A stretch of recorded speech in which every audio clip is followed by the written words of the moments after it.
Friday Night Primetime makes its journey around the iRacing official series, and today we land up with a touring car blast at Daytona. Hello everyone and welcome back to RaceSpotTV as we make our way to the Turn Touring Car Challenge, break out the touring car machines and give the drivers some open setups with which to get maximum top-end performance, but hopefully some ability to turn as well. Arjuna Kankipati with you on hand alongside with Ewan O'Leary, and just a reminder, you can follow along with live timing and scoring by heading to RaceSpot.tv/timing. Ewan, once again, the people have spoken and they have decided that we make our way to the World Center of Racing with touring cars. I think we've both seen our fair share of this combination before. We know exactly how chaotic this is going to be. We certainly do, and we know that it's going to be exciting right up until the end as well. The amount of time you spend on the oval round here, around the super speedway, means that everyone is generally going to stay really close together. It's not a long race for things to stretch out either, so that will remain the case right till the very end. Who knows what kind of a finish we're going to see later. Yeah, here's a look at what these drivers, at least that compete week on week in the Turn Touring Car Challenge, are going through. It's a real smorgasbord of the biggest names in some of the world tracks, and then maybe some of those cult classics which the smaller machines very much would be suited to. Lime Rock opened up the season for the drivers. Watkins Glen 7 days ago. Very different, of course, to Lime Rock, and we continue the fast-flowing nature over the next couple of rounds before these drivers make their way on over to Not Kill. If you're curious what the options were for Friday Night Primetime, well, here's how the voting fared out, and it was quite close initially out the gates between drivers and viewers wanting to see NASCAR action on the streets of Chicago, as well as this touring car battle at Daytona. Porsche Cup at Road Atlanta and FIA Formula for you, and apparently not so favorable. Apparently not, yeah. Well, it's a bit of a look kind of thing, isn't it, really, when we vote through, because who knows what everyone's going to like. Generally we do see similar events, I guess, but it's good to have the voting back, to be honest. We've seen a few seasons now when we've been doing the same series all throughout the 12 weeks, but I'm glad that we're sort of changing things up a little bit on this occasion, and this is going to be a great combination, so I can see why it was picked over some of the others, especially looking at that NASCAR one, to be honest. And of course, people that don't have to prepare all the voting every week think it's a great idea to make it happen, but I've been enjoying picking what drivers can vote for because I get to kind of see what's going on week. We look from up above, though, at this Daytona International Speedway, and quite frustratingly at the renamed Le Mans Chicane, because it lives on as the bus stop in my heart. But we use almost the entirety of the banking here at the Daytona International Speedway, Ewan, and that infield section maybe looks quite simple, but it's anything but. It really is anything but. There's not the length in it really to really make a difference in terms of getting out the draft on your own. You are going to need some help with a little bit of battling maybe, but it's around the oval really where that draft is obviously going to come into effect, and it's in that midfield, in the infield part, where you're really going to see the differences made in terms of corners. So yeah, going to be interesting, going to be exciting. Lots of action packed into a very short space of time. And I think the cool thing as well is that we will, as we look from up above, make our way under the cover of night to the checkered flag of this race. Already those lights beginning to illuminate the way for the drivers out there in this qualifying session. Interesting field that we've got out there. Guile Valero currently sits on provisional pole in the Apex Racing Team #1. Miguel Freitas in second, and then Sam Blees fairly close behind. But really it's that margin between Valero and the rest of the field that will maybe surprise some. Yeah, a little bit. So nearly 7 tenths around a circuit like this is quite a lot, and I know it's a long lap in terms of lap time, nearly 2 minutes around here, and normally you'd say, you know, that's a long circuit and you can put some difference into there, but as we've just seen, there aren't many corners where you really can make the difference, so that amount of time is a very big one. However, is that going to change throughout the race? Is it going to be all together between everybody, even at this circuit, even with those margins? Because we know how good Guile Valero is. However, is he going to be able to overcome the draft here at Daytona? Well, look at that. David Barberia managing to punch in a qualifying lap just as the session came to a close. That will jump him up inside of the top 10. And now the touring car machines, 20 of them, get ready to rumble down to the starting grid and do battle for a 20-minute timed race here at the World Center of Racing. Let's run you down through today's Friday Night Primetime starting grid.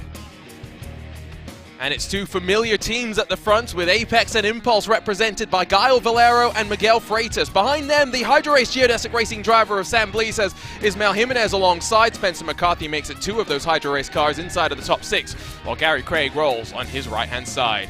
It'll be Ethan Bass, traditionally in a Ford, but apparently quite capable in a front-wheel drive machine as well, in 7th. David Barberia in 8th, with Telia in 9th, and then Stuart Mill in a very Hot Wheels-inspired car on the edge of the top 10. Juha-Pekka Ranttila in 11th, has Patricio Montevero in 12th for company. 13th, hopefully not unlucky for Mika Lilfitz, with 14th seeing Kevin Anfield alongside. Neil Rocks, Richard Jepp, 15th and 16th positions, with Mikko Kutunen and then Harry Junila on the 9th row of the grid. Final 2 cars, only one of them with times on the board, is Oscar Fernandez and then Trevor Sith through your 20 cars. The weekly butchering of names on RaceSpotTV is now complete, Ewan, and those drivers, I think, get ready for a standing start on the banking.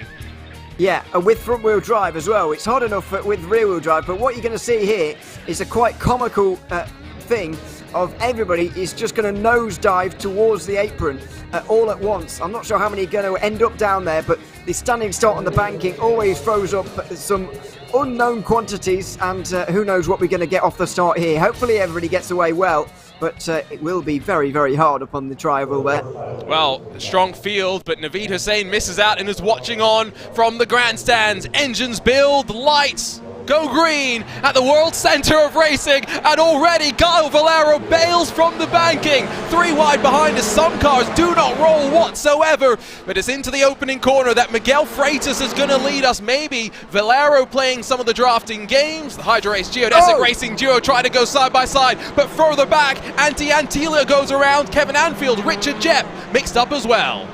That started from a long way back in towards turn 1. They hadn't even really hit the braking zone before you saw headlights flashing everywhere and a car spinning around. More contact in that fight for 5th place.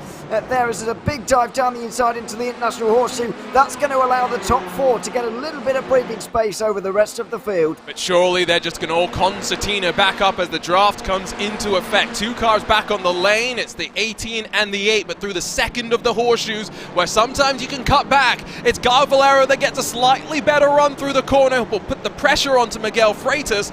Very much a 4-car breakaway, but the draft has not been broken behind, and as they work back onto the banking, who's going to get the best run into the bus stop chicane?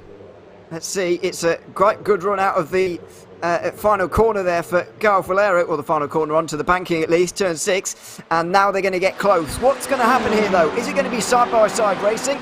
Is it going to be bump drafting here between these two? I think we've got our answer. We can see the inside workings of a Civic, and there we are, quite detailed, nice. And it's same for the Hyundais just behind as well, with Sam Blees and Spencer McCarthy getting together, a pair of pairs at the front of the field.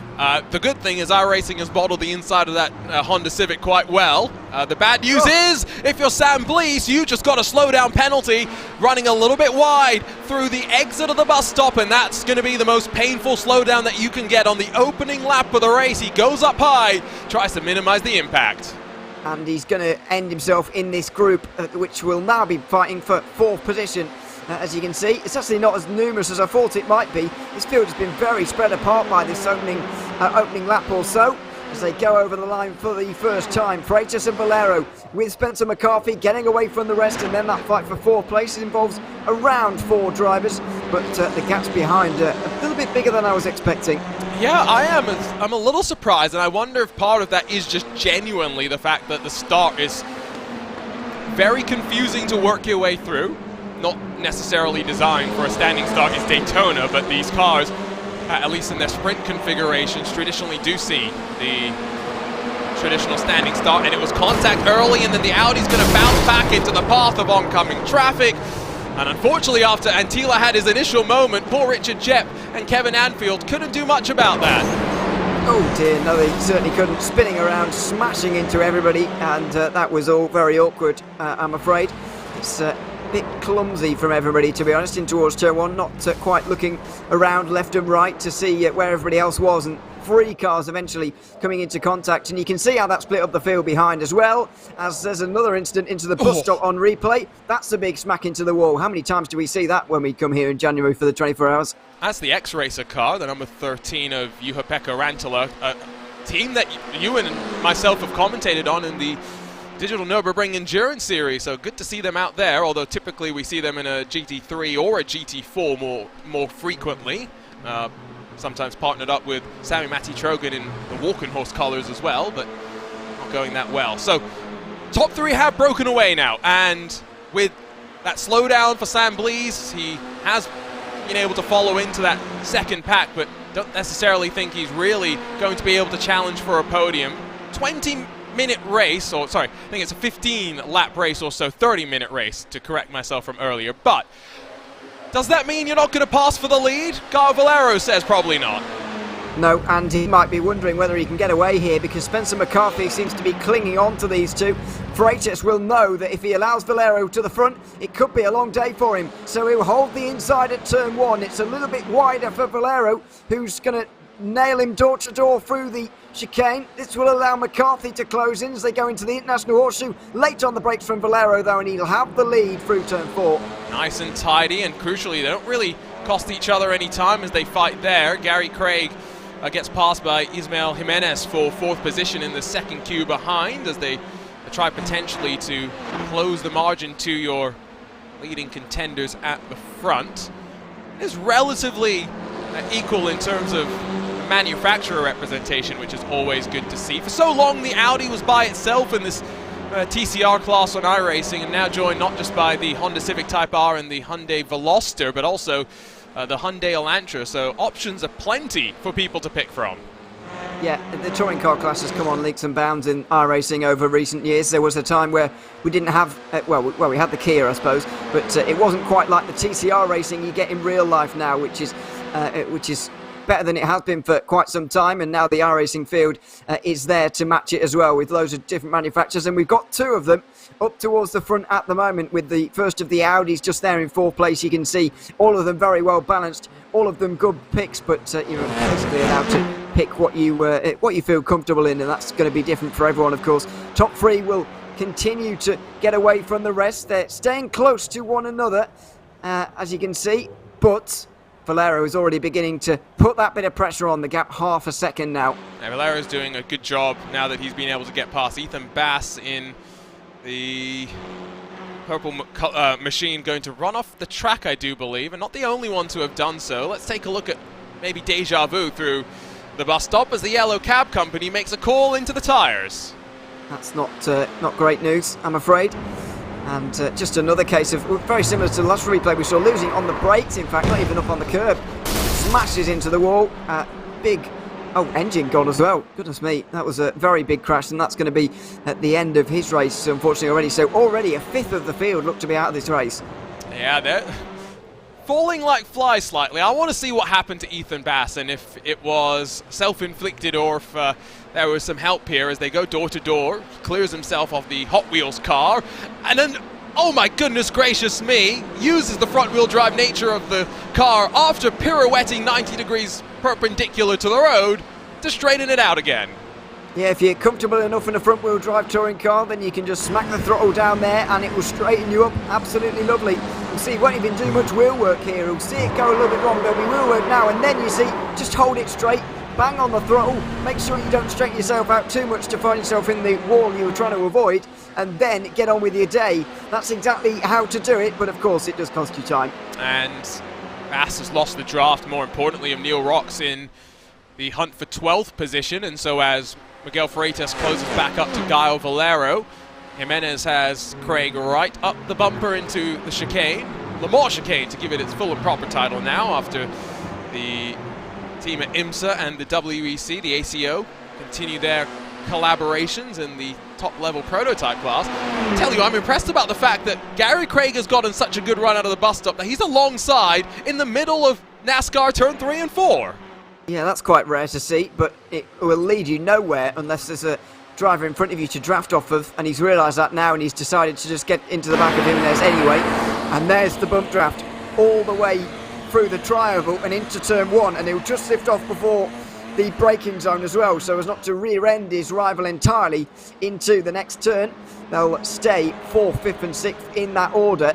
As a result of that, it's going to be difficult for Craig to actually make a move here, and it might not be beneficial either. There's still an outside chance they can catch the front 3. I'm pretty sure when we were riding rearwards from Jimenez that we could hear the engine bouncing off the rev limiter, so maybe these cars, which don't have the same level of adjustment in terms of gear stack as maybe some might think they do, that they are also somewhat constrained on their top speed performance. However, anyone who has seen an iRacing roar before might be able to recognize the fact that we're used to 3 and 4 wide occasionally with these touring car machines. Sommel Aurora once dubbed them totally chaotic racers.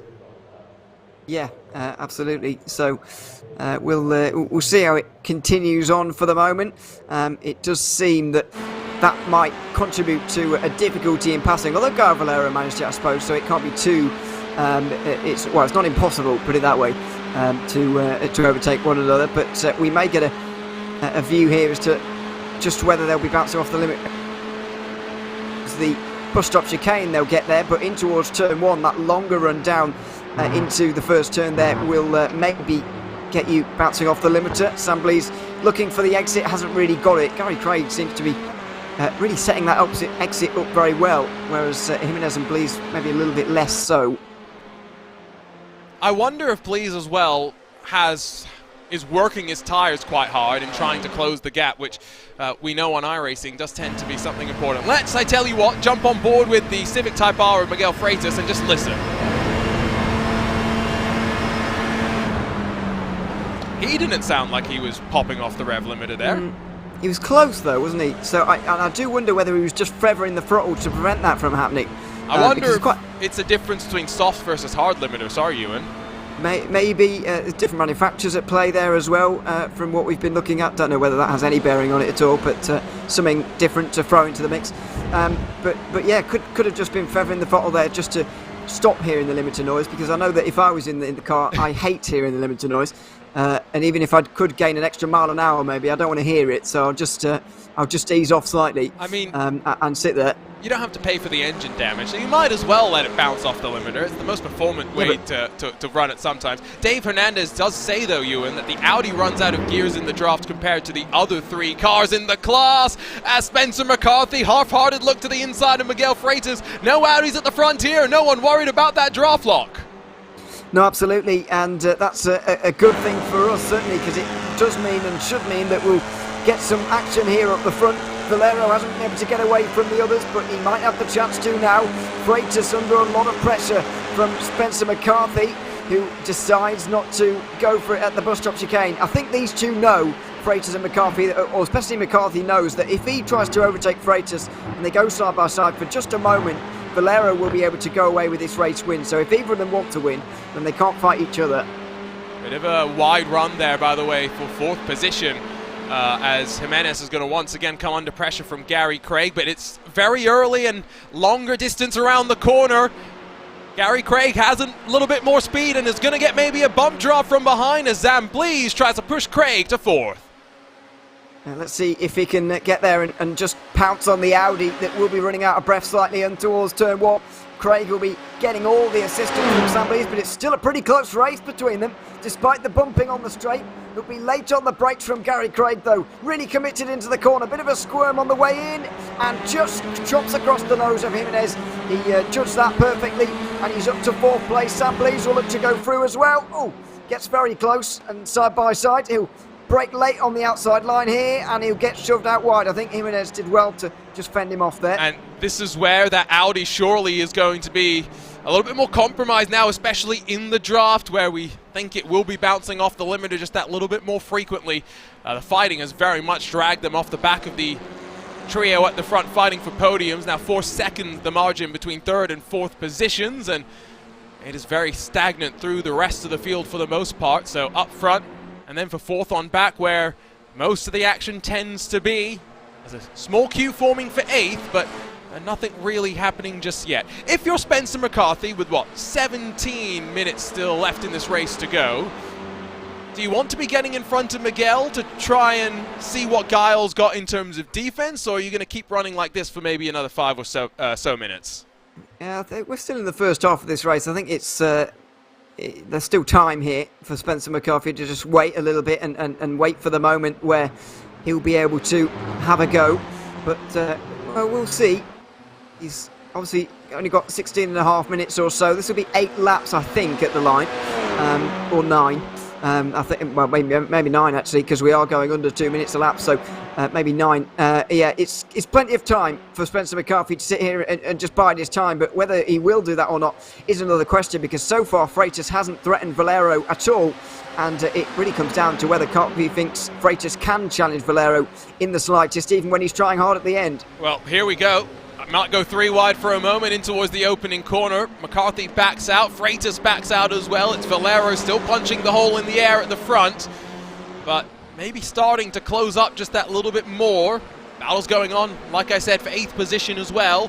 It's for 10th where the Hot Wheels entry of Stuart Milne tries to hold off Mikko Kutunen in the number 11 car. These are 5 machines stacked up and still fighting halfway through this race. Yeah. Good to see this race. This is what I was expecting for the lead, to be honest. A big group coming right to the end of the race, coming to the line. But it looks like it's going to happen for the more minor positions. I feel a little bit sorry for the 10 of David Iglesias Barbera in 7th place. He's about the only driver inside the top 15 on his own, which is a shame for him. But 3 groups other than that for 1st, 4th and 8th place, as you can see. Great little battles going on, and just a reminder that this is the type of stuff that the iRacing Official Series does provide, is this sort of wheel-to-wheel racing. Maybe not always in the fastest cars available. Slower cars can be fun as well. We'll see what options that you'll have for week 4 of Friday Night Primetime. Already a full month through, coming up shortly in about 15 minutes at the conclusion of this race. Now with the sun well and truly set and the lights illuminating the way. Random fact that I'm sure people who are frequent viewers of RaceSpot are now aware of, because I mention it every time I'm at Daytona. Did you know, Ewan, that when we're racing at night here, for any endurance races, we turn the capacity of the lights down to 20% so that the drivers still have to rely on their headlights, versus NASCAR where it's turned up to the max.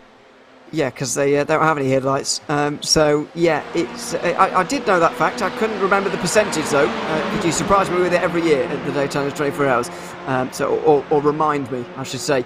As we see, it was too wide, too deep there, ever so briefly. This is the kind of battle we want to see. Absolutely nothing to lose. They're not fighting for a win. They're not waiting for the end. They're just going for it. They're just racing, and this is exactly what you want. Oh, can you imagine if that was the shot that we had at the line with Milne, who would have led, but then got a bit scared as Montevero did make some contact into the braking zone. 3 wide behind now rather than in front. My goodness gracious me, this is fantastic stuff. It certainly is. 5 cars covered by a blanket over the line there, and unfortunately that wasn't the photo finish for the win. It's Unila down the inside here on Stuart Milne, who's really got spooked, as he said at the time, with everyone around him. Decided he didn't really want any part of that, and there's a bit of movement up here as well. Spencer McCarthy starting to take some different lines and getting into the mirrors of Freitas as well. This car is so much about the momentum as well, that if you are Spencer McCarthy, you're setting things up, I guess. You're just hoping for a mistake and then hoping that you're also in a position to try and capitalize on it. He is quite close to Freitas once again as we take a look at the send to the inside from the ex-racer car. Unila gets past Kuitunen for 11th position, but now side by side onto the banking and in danger of losing that draft to the 3 running away in front. Yeah, in big danger of that. And they've really got to be careful. It just shows that even in these battles further down, you've still got to bide your time a little bit and be a bit smart. I know I was complimenting them for just racing and just going for it almost without any reason to. but you do have to be a little bit careful if you want the positions. It does look like they've gone side by side into the bus stop though, so the two groups may well reconnect again, and they probably will actually on the exit of the bus stop. So we've added Ethan Bass, I think, to the mix in there for 8th place, and that's all good news as the three leaders get close again. And this time it's McCarthy that pops to the outside. Didn't want to get bottled up behind, and how committed under the brakes is he? Squirrely as he offloads off the banking and has to tuck back into line. It's not easy to go the long way around, especially when you have to get onto the brakes so early in these cars. That was a big defensive move from Freitas again at the International Horseshoe. Oh, that was close. He very nearly got into the back of Gar Valero, thought he was going to, but stood on the brakes just enough in towards the hairpin to stay in front. Spencer McCarthy knew into turn one there he'd have to go deep on the brakes around the outside to get through. In the end, around halfway through the corner, he knew he wasn't going to get the place, so kind of backed out, but he's certainly getting restless now. Less than, 12 minutes to go. Still not into the final third, but with still that 4-second margin behind, you sense that these drivers know they've left themselves in a position where they can afford to squabble just that little bit more. McCarthy going to be a bit tighter on the exit as they roll back onto the banking, and maybe gives him an opportunity to carry some more of that draft into the chicane once more, but really it's the run out of there where we've seen most of the opportunities present themselves. Valero's not been passed since he retook the lead. Just wanted to point that out. Yeah, that's ominous for the other two, I think. It does...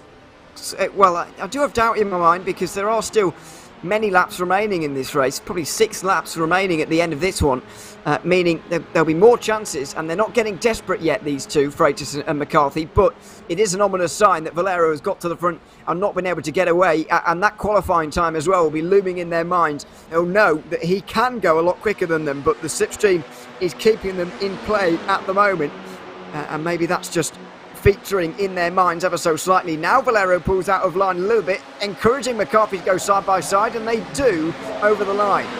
Maybe this is just Mr. Apple, as he sometimes is known on RaceSpot, trying to bring us more chaos. McCarthy more of a send this time into one. We'll have a slight overlap, but as the corner funnels in, Freitas now alongside with Gaio Valero for the lead. They are starting to cost each other some time here. Too wide through the International Horseshoe for the point. And it's going to be Gaio Valero who holds on to it. Freitas with a big job around the outside. McCarthy looking to take advantage.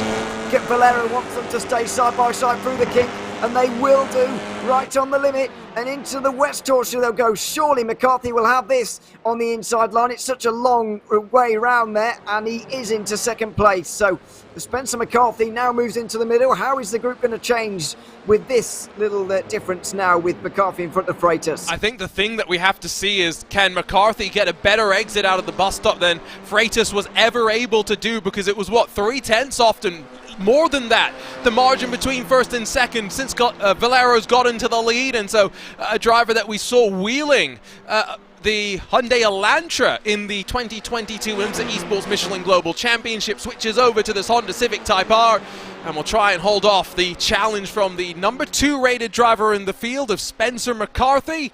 It's 9,500 I rating versus 6,000 I rating, but that doesn't necessarily relate to the strength in these cars. Valero, yes, with a mighty run, but McCarthy closer than Freitas ever was. He certainly is, and Freitas is now nowhere, by the way. He's nowhere near as close to McCarthy as McCarthy was to him when the positions were reversed. Is there enough time gain, enough speed gain here for McCarthy to get alongside though? He's closing on the run up towards the line. He won't be there at the line. It would be a photo finish, but he won't be there, and I'm not sure he's really going for it this time. And it's this open setup that I wonder, has Gaio Valero been able to also extract some more speed in a straight line relative to the performance in the corners that they've got? What does Spencer McCarthy have on the back bumper of his car? It says lick it someone. I couldn't quite pick that out. I can't, I haven't been able to see it, to be honest. Here we go. Lick it Linda, that's what it says. I can't, yeah, well, good eyes. I can't see that. There we are. Well, even then I can't see it. Anyway, yeah, he's certainly going to be having to send it at some point throughout this race, because Gaio Valero is not going to give up this first place easy. We know he's probably the quickest around here, but will he have the opportunity and the skill to keep him behind in terms of racecraft as well? Freitas just finding himself dipping a wheel onto the grass at the West Horseshoe there as well, and again at the turn 6 actually. He's trying to maximize track limits. There's all sorts of memes on the back of that geodesic car, by the way. I can't read what's on. It says keep up Gary on the left, so I'm not sure who in particular Gary is, but maybe that's what the emotional damage is all about. I'm not quite sure. Freitas does look, though, like he was the one holding up McCarthy, who is even closer this time by into the bus stop. And you called it. It wasn't a run that was timed well to lead at the line on the final lap of the race. McCarthy's got probably 5 more laps to figure it out. He's got to make sure he doesn't get too loose, though, through the bus stop. Yeah, it was looking quite loose for him and quite uncontrolled through the first part. He gathered it up, though, for a decent exit. He's probably closer than he was last lap, in fact, and Freitas is certainly closer to the two of them than he was last lap. But I think the same situation will be here again with 4 laps to go. McCarthy is not going to have his nose in front by the line, and that's ominous for the end of the race. In some cars, some combinations, you can wait for the very last lap and just slipstream past if you get a good exit off on the final lap. But McCarthy can't wait on that. He's going to have to find a way through elsewhere. So with, 6 and a bit minutes to go, I think we are guaranteed to get 4 more laps, which means 4 more runs to the line.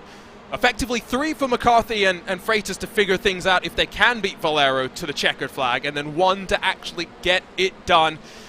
Not really being caught by Blease, Craig and Jimenez, who are fighting amongst themselves once again. And they're not being caught by these drivers either, because now that Ethan Bass has gotten the purple machine back up into the mix, he's found a way into the top 10. Yep, he certainly has, and showing all of his talent there in terms of racecraft to get inside the top 10. What's been a good battle here between these 6 cars, even 3 wide very nearly. Off the corner.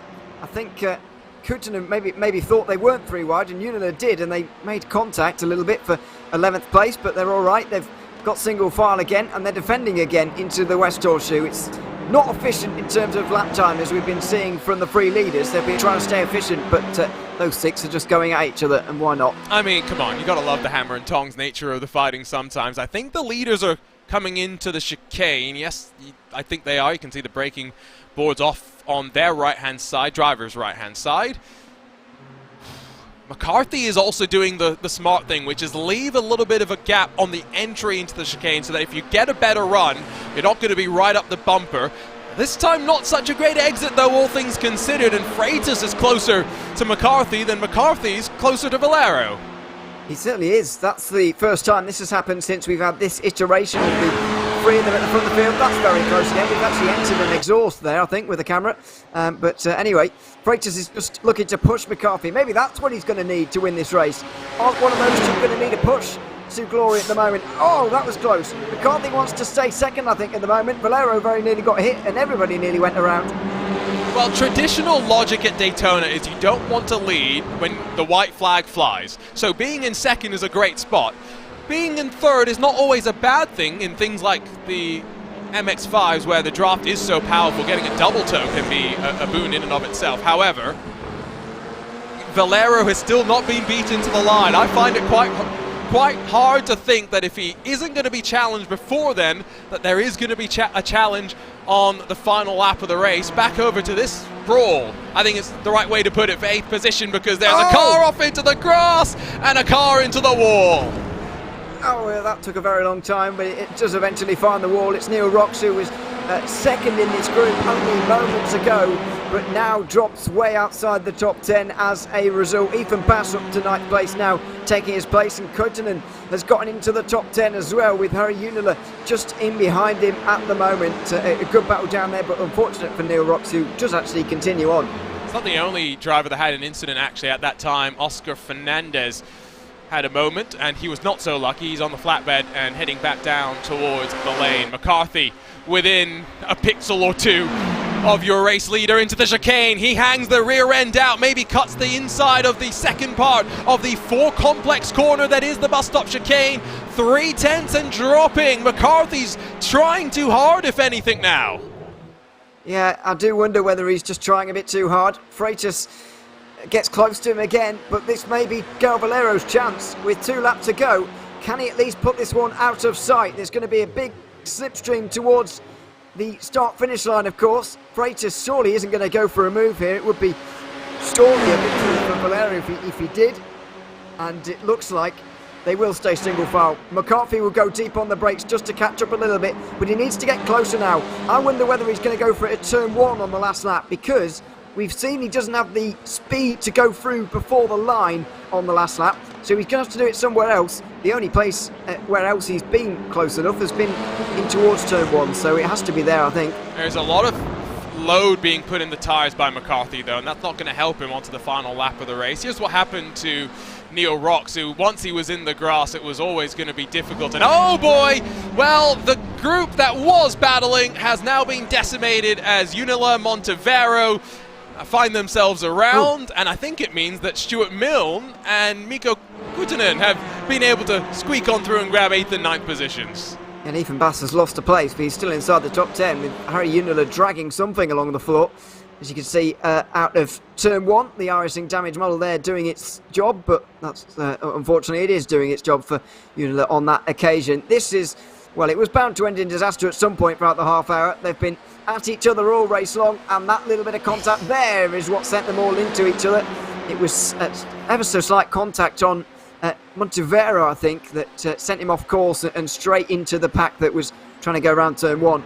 Ethan Bass got spun around, but I don't think got damage relative to the other two. We're coming to take the white flag, and McCarthy's within a 10th. This is where you speculate, Ewan, is he going to go for it into turn number 1? I wonder, do you want to wait till the next run out of the bus stop, given that McCarthy's got it consistent again? Yeah, but you're never close enough. You're never going to have your nose in front by the line, unless McCarthy's been playing the most genius of hiding techniques here to make sure that he hides the fact he can get through before the line.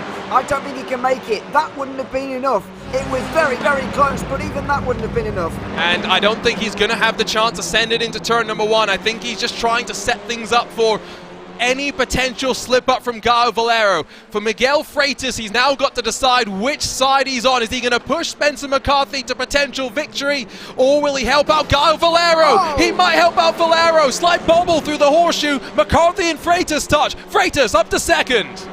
And that would have worked perfectly for McCarthy. He was going for the cutback, but Freitas was there to fill that void. Now they're side by side through the kink. Freitas won't get through, but he will put some distance between Valero and McCarthy. Round the outside for the geodesic driver. He's still in second at least, but he's got car lengths upon car lengths to close now. This is maybe not too bad though, if he can close into the bus stop and really get a nice launch through there once again. He has maybe been as quick as Valero, if not quicker on occasion. There will be one final opportunity to take that draft from the TCR machines and run it to the line. Onto the banking for the very final time. Valero versus McCarthy versus Freitas.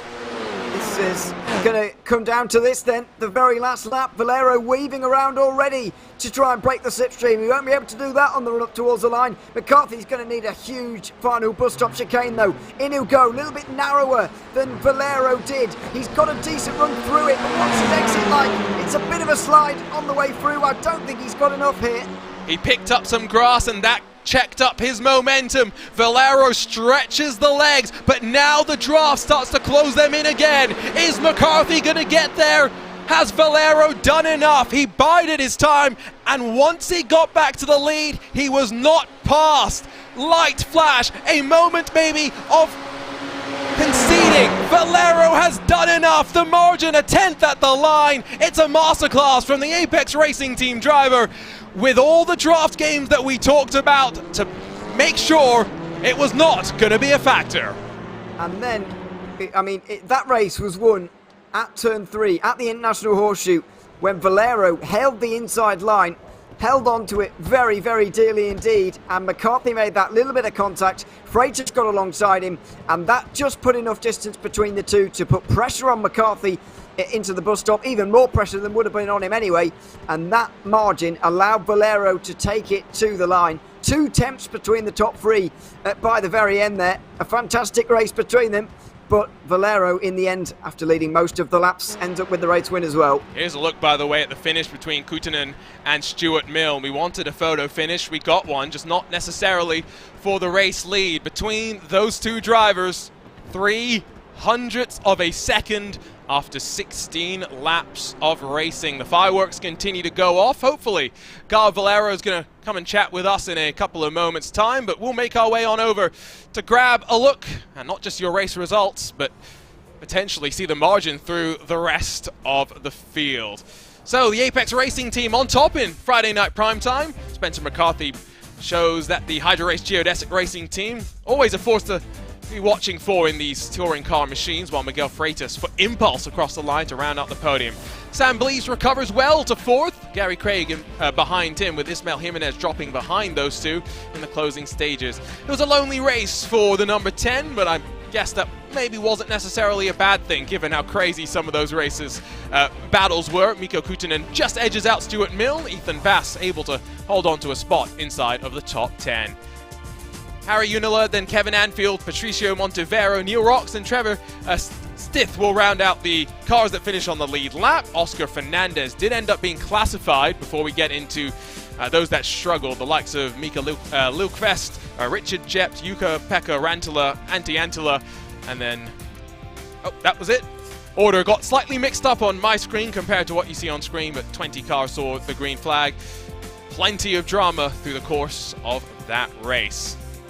We'll give it a few moments' time and hope that Mr. Appleman will come and give us a couple of moments to chat through that battle and how he was able to hang on to the victory. But in the meantime, Ewan, we can talk through the voting options for Friday Night Primetime Week 4. I'm quite intrigued what is going to be popular here, because I don't think there's any of the two races here that are similar. VRS GT3 gets to one of iRacing's newest tracks at Aragon, Indy Pro 2000s on the streets of Belle Isle, FIA Formula 4 fixed at Watkins Glen, and then the Lotus 79s at the Nordschleife Industry Far and Layout.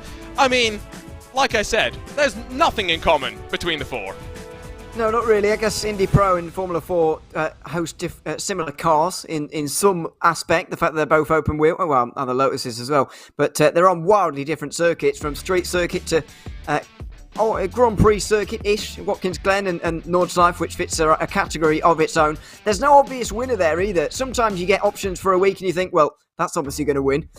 That's not the case this week. I can't see an obvious winner there personally, but sometimes when one of them gets an early lead, they absolutely that category runs away with it. So we'll see what happens this week with that. As you can see, link on screen for voting. The Primetime voting channel in the RaceSpot Discord is where you can find it, as you can every week. Yep, racespot.wtf/Discord. Come join our community. Not just Primetime voting, but of course everything else that we continue to do amongst ourselves. I mean, I think I'm going to vote for the Lotus 79, but I'm not necessarily sure that is going to be the option that gets picked. If you are intrigued a little bit more about touring car racing, the Turn Touring Car Challenge will continue to rumble on for the rest of 2023 Season 3. Next up for these drivers will be Mosport, starting next Tuesday, before Notkill, the Nürburgring, Fuji, Road America, Okayama, VIR, Hockenheim, and Suzuka. What a schedule they've got lined up in front of them. And Ewan, you've been teasing that you might be doing some more racing over the next couple of months. Does any of this sound appetizing to you? No. Well, no, I'm joking. I mean, touring car racing is fantastic, but it's a case of multiple things, isn't it? Owning the touring cars and the tracks and whatever, that's a palaver in itself. But it's a good schedule. What I like about that one in particular is the diversity in terms of circuits. You go from the big wide open ones like this to Knockhill in a couple of weeks. That's, could see lap times of less than a minute around there, whereas we're nearly up to 2 here at Daytona. So I like a schedule with a lot of diversity of tracks within it, and this has certainly got that. But you could take touring cars anywhere and they would provide good racing. Yeah, the good thing is there's no Spa. They at least avoid one of the familiar visits to many on the iRacing service, and that's where the diversity comes into play as well. Getting to visit some new tracks, the likes of Aragon potentially next week here on Friday Night Primetime. But we'll leave the World Centre of Racing with the night lights on and Gaio Valero with the spotlight on him after playing a masterclass, able to fend off the advances of Spencer McCarthy and Miguel Freitas in this Turn Touring Car Challenge. RaceSpot.wtf/Discord. Don't forget your place to have your voice heard as we continue our journey around the iRacing official series. 7 days from today, you'll decide where we go racing. For now, on behalf of Ewan O'Leary as well as myself, Arjuna Kankipati, thank you so much for joining us for Friday night primetime action. Apex Racing Team bowing out on top.